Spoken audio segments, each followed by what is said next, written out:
Welcome Tamil stocks friends. June 13 வெள்ளிக்கிழமை. இன்றைக்கி இந்த வீடியோவில் ஹெச்டிஎஃப்சி பேங்க்கோட ஹெச்டிஎஃப்சி ஃபைனான்ஸ் சர்வீஸ்க்கு ஐபிஓக்கு செபி ஒப்புதல் அளிச்சிருக்கு. அதை பற்றி பார்க்க போகிறோம்.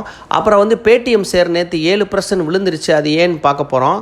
அப்புறம் ஜிடிஎல் இன்ஃப்ராவோட கம்பெனி டீட்டெயில் பார்க்க போகிறோம். வாங்க முதல்ல மார்க்கெட் அப்டேட் பார்க்கலாம்.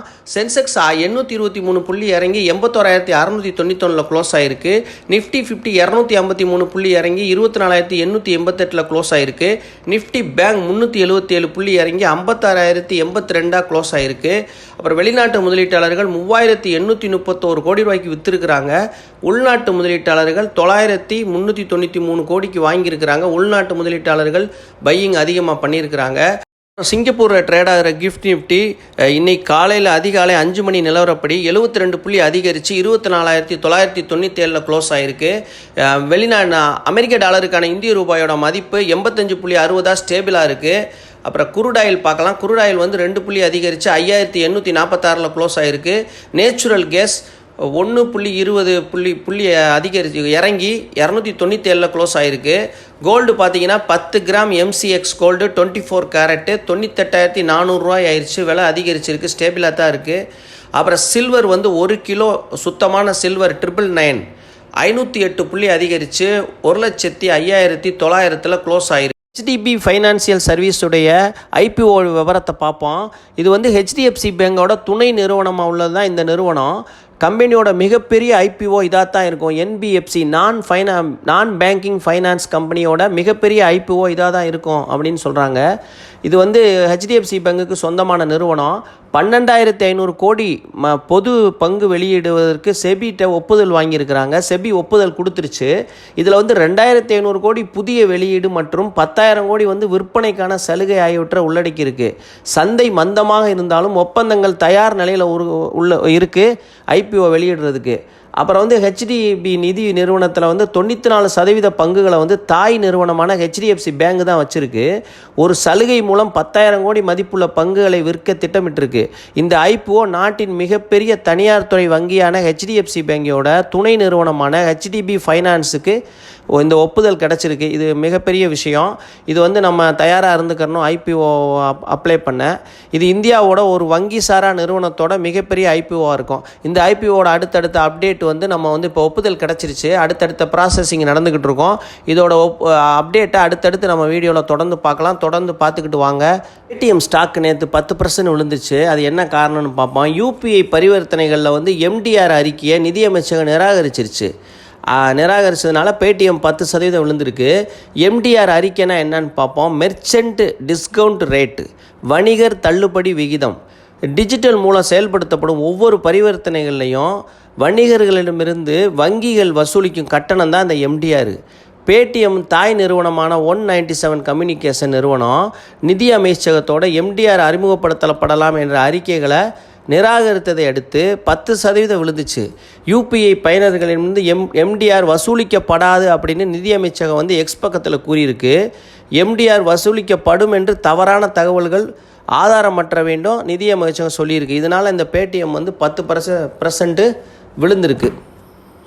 ஜிடிஎல் இன்ஃப்ரா கம்பெனியோட டீட்டெயில் பார்ப்போம். 2004ஆம் ஆண்டு அமைக்கப்பட்ட இந்த நிறுவனம் இந்தியாவின் தொலைத்தொடர்பு உள்கட்டமைப்பு துறையில் ஒரு முன்னணி நிறுவனமாக இருக்காங்க. ஆரம்பத்தில் ஜிடிஎல் இன்ஜினியரிங் அண்ட் மேனேஜ்மெண்ட் என்று பெயரிடப்பட்டிருந்துச்சு. பின்னர் 2005 ஜிடிஎல் இன்ஃப்ரான்னு பெயர் மாற்றப்பட்டுச்சு.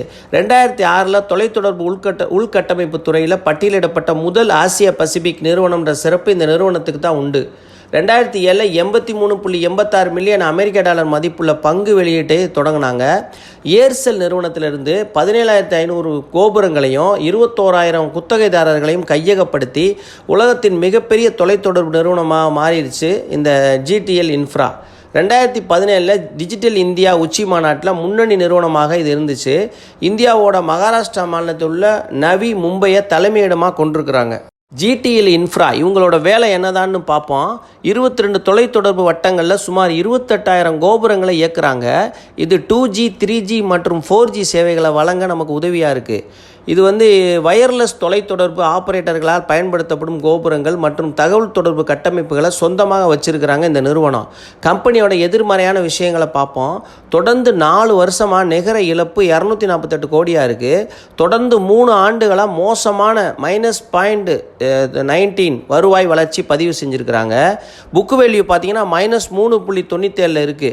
இதை எப்படி புரிஞ்சு கொள்ளணும்னா, அதாவது மொத்த சொத்து மதிப்பை விட கடன் அதிகமாக இருக்குது. எக்ஸாம்பிளுக்கு பார்த்தீங்கன்னா, கம்பெனியோட சொத்து மதிப்பு 1 கோடினா அதனோட கடன் வந்து 1 கோடிக்கு மேலேயே இருக்குது. கடந்த 3 வருடத்தில் ROE ரிட்டர்ன் ஆன் ஈக்விட்டி, ROEங்கிறது வந்து ஒரு பங்குக்கு நிறுவனம் எவ்வளவு சம்பாதிக்கிறது என்பதை அளவிடுறதுக்கான ஒரு அளவீடு தான். இதுதான் வந்து ROE வந்து 3 வருஷமாக வந்து ரொம்ப மோசமாக இருக்குது. அப்புறம் வந்து அதிக கடன்களை எதிர்கொண்டிருக்காங்க.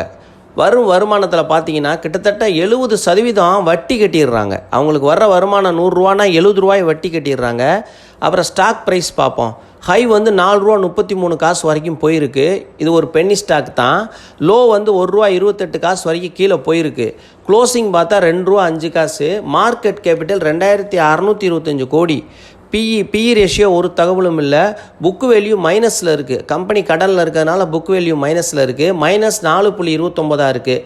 லாங் டேர்முக்கு எந்த ஒரு நல்ல விஷயமும் இதில் இல்லை. இதை எதுக்கு நான் அதனால் எதுக்கு நான் இதை எடுத்து பேசுகிறோம்னு சொன்னால், இதை வந்து ஸ்விங் ட்ரேடிங்க்கு வேணால் நம்ம பயன்படுத்தலாம். ஆனால் இப்போதைக்கு இது தங்க ஊசியாக இருக்குது. இதை குத்திக்கிறக்கூடாது. ஏன்னா இது வந்து இப்போ விலை ரொம்ப ஏறிடுச்சு. இப்போ ஒரு 2 வாரத்திலே ரொம்ப ஏறிடுச்சு.